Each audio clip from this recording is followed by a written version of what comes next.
Captain Alex Reed stared through the viewport of the United Earthship Pathfinder as it approached the massive alien vessel.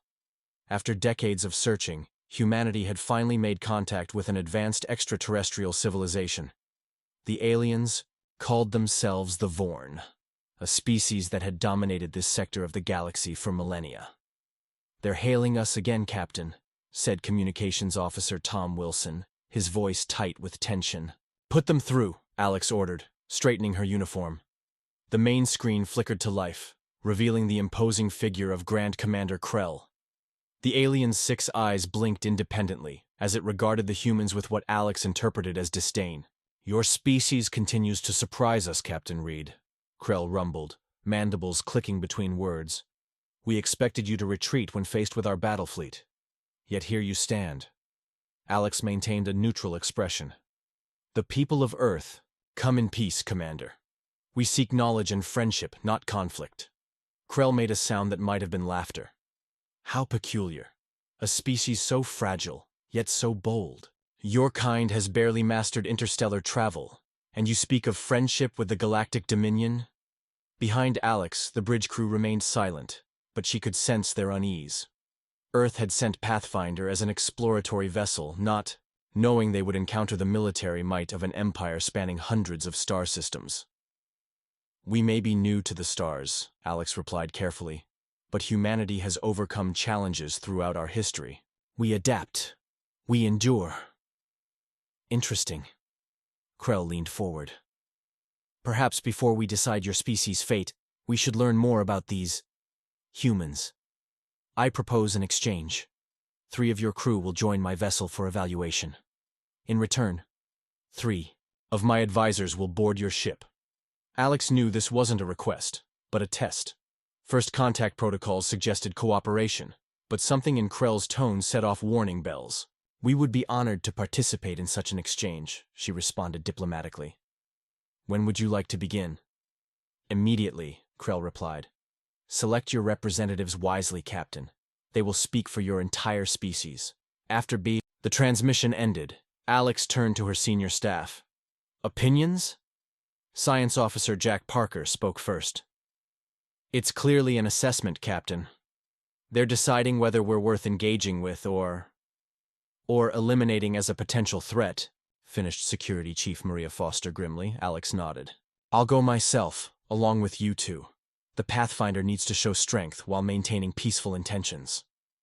As they prepared for transport to the alien vessel, Jack approached Alex privately. "Captain, I've been analyzing their technology. Signatures. There's something odd about their energy readings. They're powerful, certainly, but there are inefficiencies that suggest that they're not as advanced as they want us to believe." Alex finished. "Exactly. They're impressive, but not godlike. I think they're deliberately intimidating us." Alex considered this information carefully. "Then our mission is twofold. Demonstrate humanity's peaceful nature while showing we won't be easily dominated." As the transport shuttle departed for the Vorn mothership, Alex felt the weight of 7 billion lives on her shoulders. First contact would define humanity's place among the stars, whether as equals, subordinates, or something else entirely. What neither the humans nor the Vorn realized was that this meeting would change the course of galactic history forever.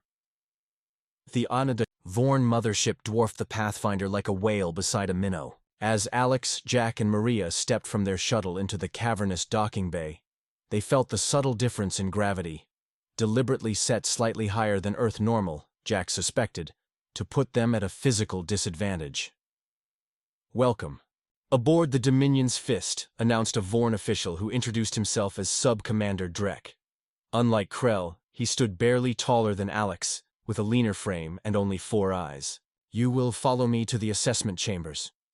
The corridors were designed to intimidate, with towering ceilings and stark, angular architecture.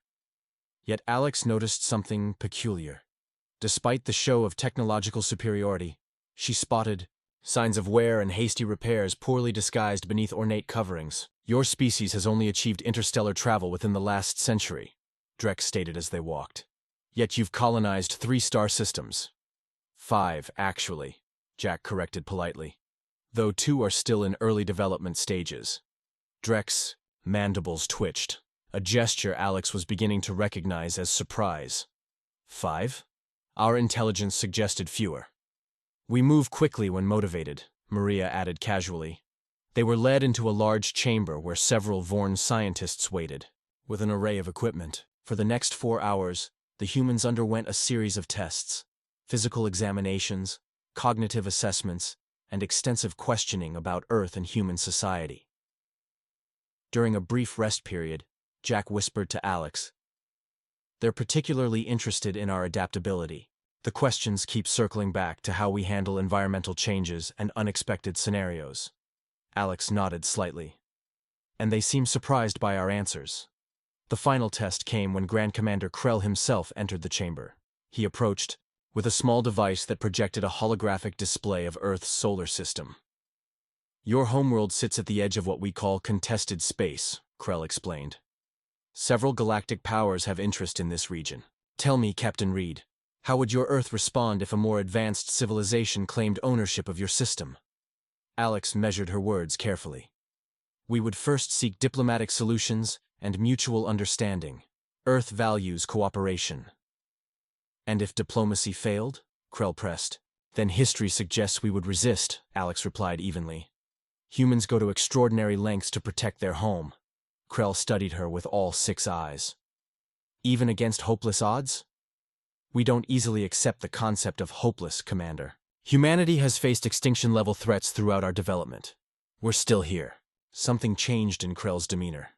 Not quite respect, but reassessment. He turned to his scientists and spoke rapidly in the Vorn language. Though their translator implants couldn't process the dialect, the humans caught the tension in the exchange. Meanwhile, aboard the Pathfinder, Acting Captain Ben Foster was conducting his own evaluation of the 3 Vorn advisors. Despite their imperious manner, Chief Engineer Lisa Kemp had managed to extract valuable information by seemingly innocent demonstrations of the ship's systems. "Their technology is advanced," Lisa reported privately, "but it's stagnant. They haven't innovated significantly in what I'd guess is centuries. They keep asking about our adaptive navigation systems and molecular fabrication, things we consider fairly standard." Ben nodded thoughtfully. "So their intimidation strategy hides vulnerability." Back on the Vorn vessel, Krell finally addressed Alex directly. "Your assessment is complete, Captain. You will return to your ship while we deliberate your species designation." "Designation?" Maria questioned. "Yes," Krell replied coldly. "The Galactic Dominion classifies all species. Some become allies, some become vassals, some become examples." As they returned to their shuttle, Jack muttered, "I don't think I like any of those options." Alex squared her shoulders. "Then perhaps it's time humanity introduced a new category." Back aboard the Pathfinder, Alex called an emergency meeting, with her senior staff and the 3 Vorn advisors. The aliens, Trell, Mox, and Vex, sat stiffly at the conference table, their compound eyes constantly scanning the room. "Our leaders will contact us within 6 of your Earth hours," Trell announced. "They will inform you of humanity's classification and your species' obligations going forward." "Obligations?" Lisa Kemp raised an eyebrow. "That sounds presumptuous." Vex, the smallest of the 3 Vorn, clicked disapprovingly. "It is the way of the galaxy. New species must find their place within the established order." Alex studied the aliens carefully. During her time on their ship, she'd noticed something peculiar about the Vorn. Beneath their intimidating appearance and technological displays lay signs of desperation. Their questions had been too specific, too focused on human innovation, rather than cultural assessment. "While we wait for this classification," Alex said carefully, "perhaps you'd like to tour more of our ship. We're particularly proud of our adaptive environmental systems."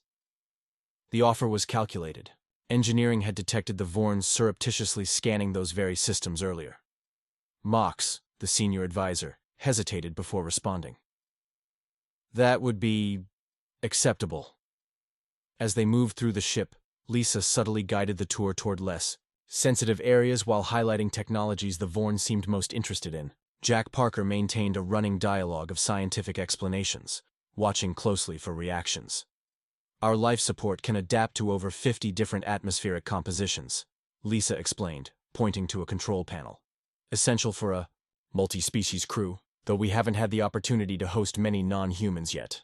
You designed for cooperation with other species? Mox asked, mandibles twitching. Tom Wilson, who had joined the tour, responded casually. Of course. Isn't that standard practice? The Vorn exchanged glances but said nothing. Meanwhile, security. Chief Maria Foster had been running deep background analysis on everything they'd learned. She pulled Alex aside while the others examined the hydroponics bay. Captain, I've been cross-referencing their questions with our sensor readings of their ship, she whispered. They're particularly interested in our environmental adaptation tech, our molecular fabrication, and our quantum communication systems. They're shopping, Alex realized. But why? Their civilization spans hundreds of worlds. I think they're in trouble, Maria replied. Their ship shows signs of long-term resource constraints. Efficiency algorithms suggest they're operating at 60% optimal capacity. Jack joined them, adding quietly. Their medical scanners focused heavily on our immune systems and cellular regeneration, almost like they're looking for resistance to something. The pieces began falling into place for Alex. The Vorn weren't just assessing a new species. They were desperately searching for solutions to problems they couldn't solve themselves. When the tour reached the science labs, Jack deliberately demonstrated a project he'd been working on. A programmable molecular repair system designed to fix microfractures in the ship's hull. The nanites identify structural weaknesses and address them before they become problematic, he explained. They self-replicate using raw materials from our recycling systems. Vex moved closer, all four eyes fixed on the demonstration. And this technology, it could be adapted for biological applications? Theoretically, Jack shrugged, feigning casualness. Though there would be significant challenges. The tension in the room was palpable. Alex could almost see the calculations, running behind those alien eyes. Before further discussion could unfold, an urgent communication came through. Captain Reed to the bridge immediately, Ben's voice announced. The Vorn fleet is changing formation. As they rushed to respond, Alex noticed something peculiar. The three Vorn advisors seemed not triumphant, but afraid. The game had changed. This wasn't just about classification anymore. Something far more significant was unfolding, and humanity had inadvertently positioned itself at the center of a galactic crisis they didn't yet understand. The bridge of the Pathfinder fell silent, as the main view screen displayed the Vorn fleet's new formation. Instead of surrounding Earth's vessel in a show of dominance, the alien ships had taken up defensive positions. They're protecting us, Ben said incredulously. But from what? The answer came moments later as space itself seemed to tear open, approximately 2 light minutes away. A massive portal shimmered into existence, and through it emerged a vessel that dwarfed even the Vorn mothership. New contact, announced the sensor officer. Configuration unknown. Energy readings are massive. Alex turned to the 3 Vorn advisors, who had followed them to the bridge. Trell's mandibles quivered visibly. You knew this was coming, she accused. After a moment's hesitation, Mox stepped forward. The harvesters have found us. Again. Explain, Alex demanded. Now. They are why we test new species, Vex admitted. The harvesters appeared 50 of your years ago. They consume everything. Technology, resources, knowledge, even biological material. We've lost 17 worlds to them. And you didn't think to mention this during first contact? Maria asked incredulously. Mox's 4 eyes blinked in sequence. Most species flee or surrender when faced with our apparent superiority. Those who stand firm, like humans, we evaluate as potential allies against the harvesters. A test, Jack realized. Your entire intimidation strategy was to see if we'd run. Yes, Trell confirmed. The Dominion was once truly mighty, but we've grown stagnant. The harvesters exploit our technological plateaus. They adapt too quickly. The communication system chimed. Grand Commander Krell appeared on screen, his normally imposing presence now tense with urgency. Captain Reed, the situation has changed. The harvesters were not supposed to find us during this evaluation. They must have followed your warp signature. Alex absorbed this accusation without flinching. What exactly are we dealing with, Commander? Species that exist solely to consume and incorporate the advancements of others, Krell explained. They cannot innovate, only assimilate. Your ship must leave immediately while we hold them off. Alex shared a look with her senior staff. You brought us here to assess our usefulness against this threat, and now you want us to run. That seems counterproductive. Your ship cannot withstand. With respect, Commander, Jack interrupted, stepping forward.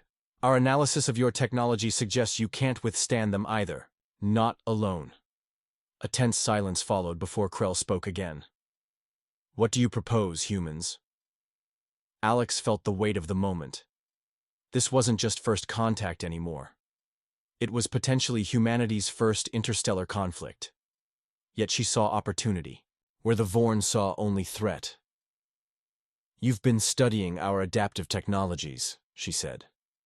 We've been analyzing your defensive capabilities. Perhaps together we might accomplish what neither can do alone. A joint defense. Krell seemed skeptical. Better, Alex replied. A counterattack. Your ships have stronger weapons but outdated targeting systems. Our targeting algorithms are more sophisticated. If we integrate, integration would take days of hours, Lisa corrected confidently. Maybe less with both teams working together. The massive harvester ship continued its approach, launching smaller vessels that resembled metallic predators. We have no choice, Mox urged Krell. The humans' adaptability is exactly what we need. Krell's mandibles clicked rapidly, what Alex now recognized as their version of deep consideration. Very well, Captain Reed. Let us see if humanity's reputation for impossible solutions is deserved. As engineers from both species began working feverishly to integrate their systems, Alex watched the approaching harvester vessels on the tactical display. Humanity's first extraterrestrial alliance was forming in the crucible of imminent attack. They believed we would run, Maria observed quietly beside her. Alex nodded. They don't understand yet. Humans don't just adapt to survive. We adapt to win. Time was running dangerously short. The harvester vessels moved with unnatural precision, splitting into smaller attack groups that targeted the Vorn fleet's defensive perimeter. On the Pathfinder's bridge, Alex watched with growing concern as the first wave of attacks began. Their weapons technology is like nothing I've seen, Jack reported, analyzing the sensor data. They're using some form of energy that directly targets specific alloys in the Vorn ship's hulls. Across the bridge, the integrated human-Vorn engineering team worked frantically. Lisa Kemp and Vex had established an unlikely partnership combining human creative problem-solving with Vorn technical knowledge. The harvesters analyze and counter every technology they encounter, Vex explained, manipulating a complex holographic display. They identify patterns in weapon emissions, shield, modulations, everything, then exploit them. Pattern recognition, Lisa mused. What if we give them patterns that don't make sense? Alex approached their workstation. Explain. Humans excel at intentional randomness, Lisa continued, excitement building in her voice. Our adaptive targeting? Systems don't follow strict logical progressions. They incorporate calculated unpredictability. The harvesters cannot counter what they cannot predict, Vex realized, mandibles quivering with what seemed like hope. On the main view screen, they watched as 3 Vorn defense cruisers succumbed to the harvester attack. The alien vessels didn't destroy their targets. Instead, they attached themselves like parasites, drilling through hulls and systematically stripping technology and resources. They're boarding the ships, Maria observed grimly, taking everything of value. Grand Commander Krell's image appeared on a secondary screen.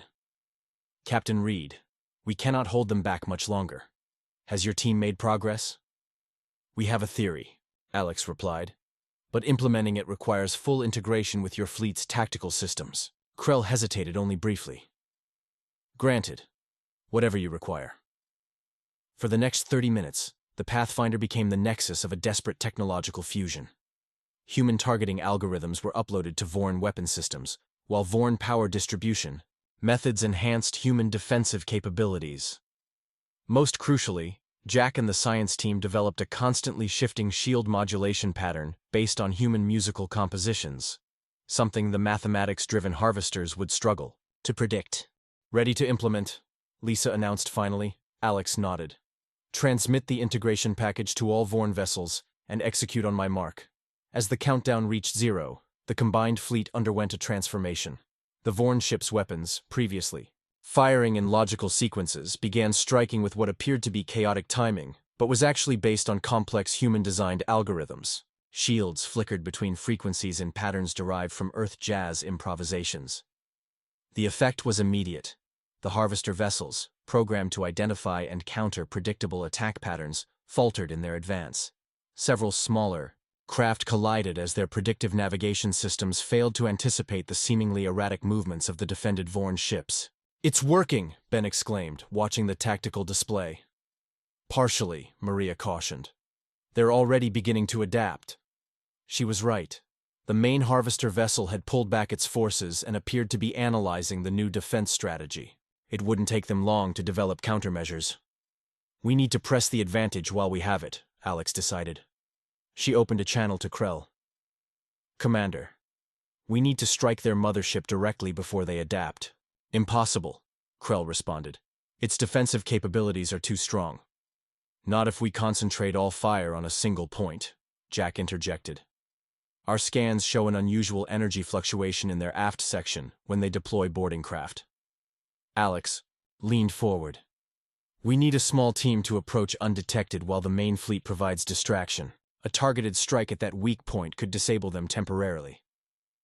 "A suicide mission," Krell stated bluntly. "Not necessarily," Alex countered.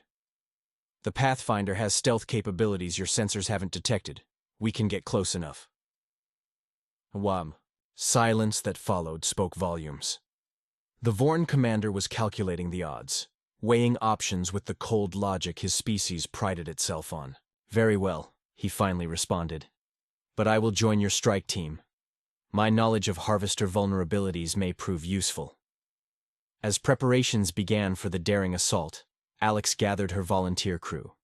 The plan was audacious. Use the Pathfinder's advanced stealth systems to approach the Harvester mothership, while the Vorn fleet engaged in an elaborate distraction attack. Once in position, they would deploy a specially modified probe that combined Vorn energy weapons with human targeting systems.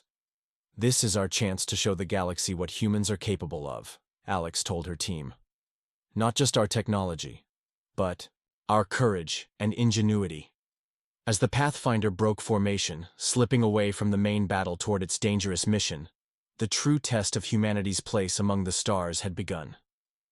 The Pathfinder moved silently through the debris field, created by the ongoing battle, its experimental stealth systems, rendering it nearly invisible to the Harvester sensors.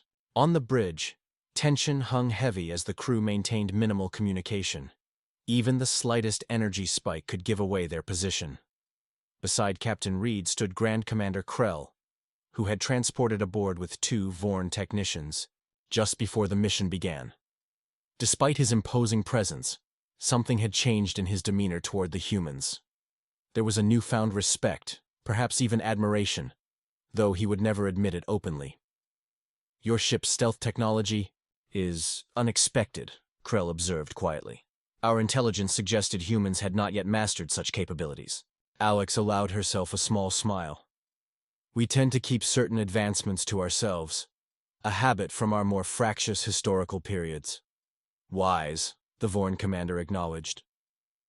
At the tactical station, Maria tracked the battle unfolding behind them. The combined human-Vorn defensive algorithms continued to confound the Harvester vessels, but the advantage was waning as the enemy adapted. "They're learning," she reported grimly. "Effectiveness of our countermeasures has dropped to 68% and falling." Jack, who had been analyzing sensor data from the Harvester mothership, looked up from his console. "I've identified the target point. There's a cyclic energy fluctuation in their aft power distribution node, approximately 30 seconds of vulnerability every 4 minutes. That's our window," Alex decided. "We'll only get one shot at this." Lisa approached from engineering, carrying what looked like a modified probe. "It's ready, Captain. We've integrated Vorn energy modulators with our quantum targeting system. The package will deliver a cascading disruption that should temporarily paralyze their systems." "Should?" Krell questioned. "In engineering, Commander, should is as close to certainty as we ever get when trying something new. Lisa replied with professional confidence. Alex studied the tactical display. We're approaching optimal firing position. Time to target? 3 minutes. 17 seconds, Ben reported from the helm. Harvester Mothership is launching another wave of collection vessels, Maria warned. They're heading toward the Vorn medical ships. Alex turned to Krell. Those ships, they contain your wounded and our biological repositories, Krell confirmed grimly. Generations of genetic material and developmental research. If the Harvesters obtain that, the implication was clear. The Harvesters wouldn't just gain technology, they would assimilate biological innovations as well. Alex made a split-second decision. Change of plans. Ben, intercept course to protect those medical ships. Captain, Jack objected. That will expose our position before we can deploy the disruption probe. We'll find another way to deliver the package, Alex insisted. We can't let them take those repositories. Krell studied her with all 6 eyes. You would risk your mission and your ship for our genetic heritage? Wouldn't you do the same? Alex challenged. The Pathfinder banked sharply, abandoning its stealthy approach to intercept the Harvester collection vessels threatening the vulnerable medical ships. As they dropped their stealth field and powered weapons, the element of surprise vanished. But so did any doubt about humanity's commitment to their new allies. We need a new delivery system for the disruption probe, Alex announced. Ideas? Lisa and Jack exchanged looks. The shuttle, they said simultaneously. Remote piloted, Lisa continued. We program it to approach during the next vulnerability window, while we draw attention here. It could work, Jack agreed. But someone needs to finalize the targeting. Calculations on site. The shuttle's systems aren't sophisticated enough. I will go, Krell announced unexpectedly. The bridge fell silent. Commander? Alex questioned. My neural implants can interface directly with your shuttle's guidance systems, Krell explained. And I know Harvester signatures better than any human. Before Alex could respond, the ship rocked violently as the first Harvester vessels noticed their approach and opened fire. Shields holding at 82%, Maria reported. Return fire, all forward batteries, Alex ordered. Target the lead vessels only. We need to draw attention without expending too much energy.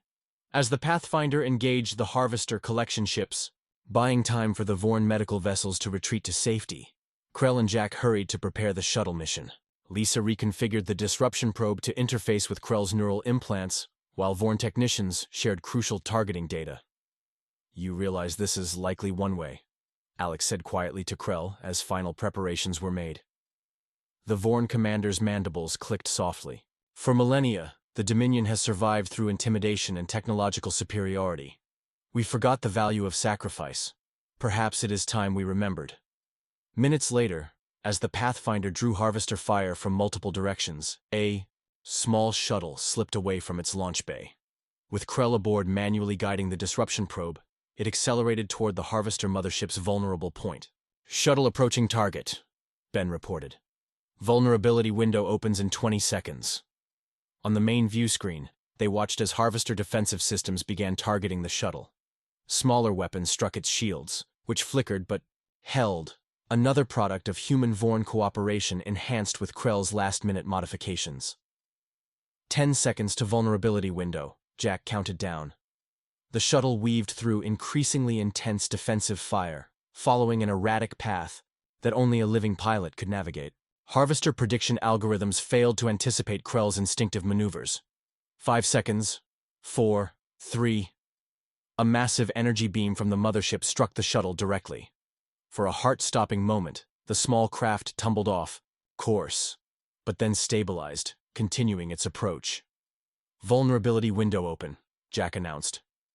In that moment, the shuttle accelerated to maximum speed, aimed directly at the fluctuating energy node on the Harvester vessel's hull. The disruption probe launched seconds before impact, guided by Krell's final targeting commands. A blinding flash erupted from the point of contact. When the visual sensors cleared, they saw the Harvester mothership drifting, its energy signatures fluctuating wildly. Direct hit, Jack confirmed. Their systems are experiencing cascade failure. A cheer erupted on the bridge, but Alex remained focused on the tactical display. Status of Commander Krell's shuttle? The silence that followed was answer enough. He knew.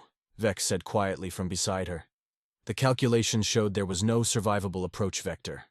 As the disabled Harvester mothership drifted, its collection vessels suddenly lost coordination, attacking randomly or not at all.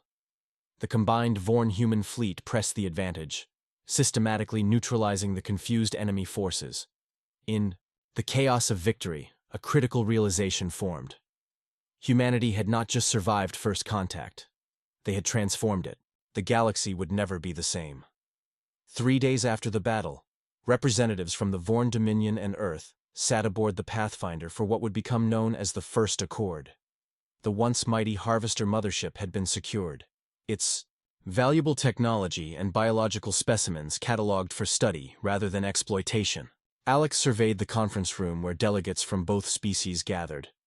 The Vorn contingent was led by Sub-Commander Drek, now elevated to acting Grand Commander following Krell's sacrifice. Earth was represented remotely by Admiral James Thompson, whose holographic projection stood tall at the head of the table. The Harvesters have been a scourge across 3 sectors, Drek explained, manipulating a holographic star map. We've identified 27 worlds they've stripped of resources and technology. Until now, no civilization has successfully repelled them. And you believe they'll return? Admiral Thompson asked. Without question, Drek confirmed. They are not a single entity, but a collective. This was merely one of their harvesting fleets. Jack Parker, who had been analyzing recovered data from the captured vessel, stepped forward. The good news is that they communicate with each other. The modified probe that Commander Krell delivered didn't just disrupt their systems, it infiltrated their network. We now have unprecedented insight into their operations. Which brings us to our proposal, Alex said, activating her own holographic display. A joint defense initiative, human adaptability combined with Vorn industrial capacity and territorial knowledge. The Admiral studied the proposal carefully. You're suggesting much more than a military alliance, Captain Reed. This outlines technological exchange, cultural integration, even joint colonization efforts. Because that's what's needed, Alex replied confidently. The Harvesters prey on isolated civilizations, exploiting their unique vulnerabilities. Together, we become something new, something they've never encountered before. Drek's mandibles clicked thoughtfully. For generations, the Dominion has maintained superiority. Through isolation, your proposal would fundamentally change our society. It would change both our societies, Alex acknowledged. But evolution isn't just about survival. It's about becoming better adapted to face new challenges. The discussion continued for hours, delving into specifics of resource sharing, technological integration, and the principles that would govern their unprecedented partnership. Throughout the negotiations, Alex noticed a fundamental shift in how the Vorn related to humans, no longer with condescension, but with genuine curiosity and respect. As the formal proceedings concluded, Vex approached Alex privately. The Vorn scientist had requested assignment as permanent liaison to the Pathfinder. There is something we have not shared with your leaders yet, Vex said quietly. Something only the Vorn High Council knew until now. Alex raised an eyebrow. I'm listening. The Harvester's origin. They were not born naturally, but created. A weapon designed by an ancient civilization to appropriate technology from their enemies. They evolved beyond their programming, consuming even their creators. You're saying they're an artificial intelligence gone rogue? Alex asked, stunned. Not precisely, Vex clarified. They are a biological synthetic hybrid, capable of incorporating useful traits from any species they encounter. And they have been searching for something specific. Which is? The key to true innovation, Vex replied. They can copy, improve, refine, but they cannot create. It is why they found humans so immediately threatening. Your species creates intuitively, adapts constantly. The very qualities that made us underestimate you are what the Harvesters fear most. Later that evening, as the Pathfinder prepared to escort the Vorn delegation back to Earth for formal treaty ceremonies, Alex stood alone in the observation lounge, watching the stars. Maria found her there, lost in thought. Credit for your thoughts, Captain? Alex smiled faintly. I was thinking about Commander Krell, how quickly he went from seeing us as primitive to trusting us with his life. And sacrificing it, Maria added solemnly. He saw something in us worth sacrificing for, Alex replied. Something his people had forgotten about themselves. Beyond the viewport, the Vorn medical ships moved into formation alongside the Pathfinder. Their once intimidating designs now seemed almost elegant, symbols of a civilization with whom humanity would build a new future. The Admiral has approved your recommendation, Maria informed her. The Pathfinder will lead the first joint exploration mission beyond Vorn territory once the treaties are formalized. Alex nodded, satisfaction evident in her expression. First contact was just the beginning. The real journey starts now. As the combined fleet prepared for departure, a message arrived from Earth. The United Nations Security Council had unanimously approved the preliminary alliance terms. Across human colonies, people who had looked to the stars with wonder now gazed upward with new purpose. They were no longer alone in the universe, no longer untested. The diplomatic channel activated, and Drek's image appeared. Captain Reed, we are ready to proceed to Earth. Acknowledged, Commander. Pathfinder will take point. As the ships accelerated toward the jump point, humanity and the Vorn began their journey not just across space, but into a future neither species could have imagined alone. The galaxy would soon learn what the Harvesters already knew, that when faced with a common threat, the innovative spirit of humanity combined with the established power of the Vorn created something truly formidable. A new species was emerging. Not human, not Vorn, but an alliance that would reshape the stars themselves. The end of Volume 1.